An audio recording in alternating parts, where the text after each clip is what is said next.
ദേവുട്ടി, ദേവുട്ടി, ദേവുട്ടി ഇങ്ങ് വാ.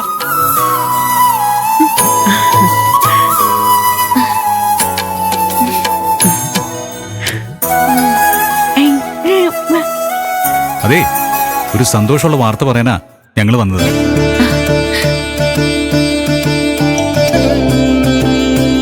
ഇന്നത്തോടെ നിങ്ങളുടെ ഇവിടുത്തെ താമസം മതിയാക്കാം.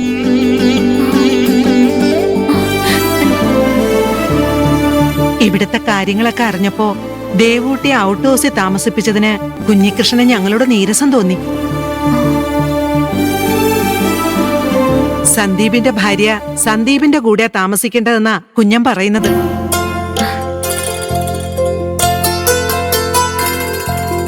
ആലോചിച്ചപ്പോ അതാ ശരിയെന്ന് എനിക്കും തോന്നി. എന്താ നീ ഇങ്ങനെ മിഴിച്ചു നിൽക്കുന്നേ? പറഞ്ഞത് കേട്ടില്ലേ? സാധനങ്ങളൊക്കെ എടുത്ത് ഇപ്പൊ തന്നെ നിങ്ങൾ ഞങ്ങളുടെ കൂടെ വാ.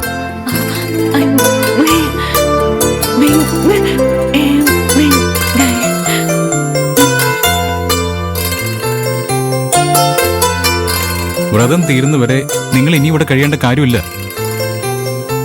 വ്രതം അവിടെയും തുടരാലോ. അംബികാമ്മയ്ക്കും നിനക്കും എന്റെ റൂമിൽ താമസിക്കാം. ഞാൻ വേണമെങ്കിൽ ഗസ്റ്റ് റൂമിൽ താമസിച്ചോളാം.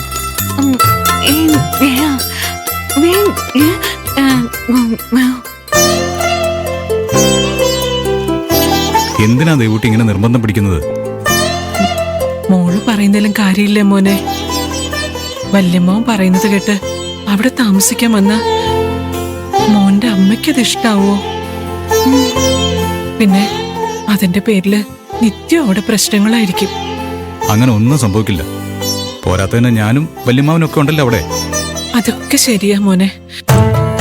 പക്ഷെ മോന്റെ അമ്മയുടെ വാക്ക് ധിക്കരിച്ച് ഞങ്ങൾ അവിടെ താമസിച്ച അത് എന്തായാലും ശ്രീകല മാഡത്തിന് ഇഷ്ടപ്പെടില്ല.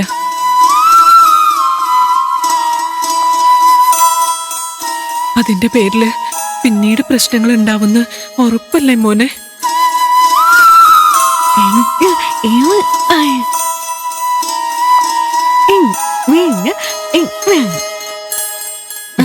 ഇങ്ങ വാ. മോള് പറയുന്നതിലും കാര്യമുണ്ട് മോനെ.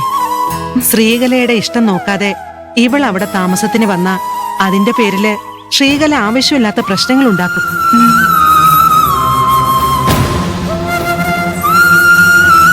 സന്തോഷത്തെക്കാൾ സങ്കടമാവും അത് ഇവൾക്ക് നൽകുക. കള്ളം പറഞ്ഞാണ് ഇവളെ കൊണ്ട് വ്രതം എടുപ്പിച്ചതെങ്കിലും ഇനിയിപ്പോ അത് കഴിയട്ടെ സന്ദീപേ. അതിന്റെ പേരില് ഇനി ആ വീട്ടില് ഒരു പ്രശ്നം ഉണ്ടാവരുതല്ലോ.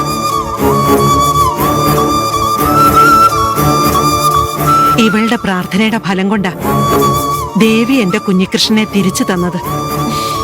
ആ, എല്ലാം ശരിയാവും മോളെ. മോള് പറഞ്ഞതുപോലെ എന്തായാലും വ്രതം കഴിയട്ടെ. വേഗവോളം ക്ഷമിക്കാൻ അറിയാമെങ്കിലേ 6 ഓളം ക്ഷമിക്കണ്ടേ നമ്മള്? വ്രതം കഴിഞ്ഞു മതി ഇനി അവിടെ താമസത്തിന് വരുന്നത്.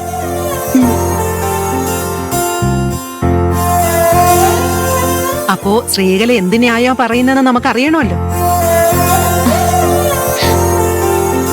വാ മോനെ.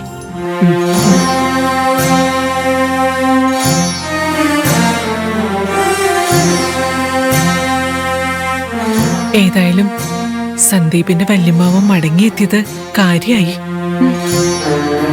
ശ്രീകല മാഡത്തിന്റെ വേലത്തരങ്ങളൊന്നും അദ്ദേഹം അവിടെയുള്ളപ്പോ നടക്കില്ലല്ലോ. ഒക്കെ മോളുടെ ഭാഗ്യാണെന്ന് കൂട്ടിക്കോളും.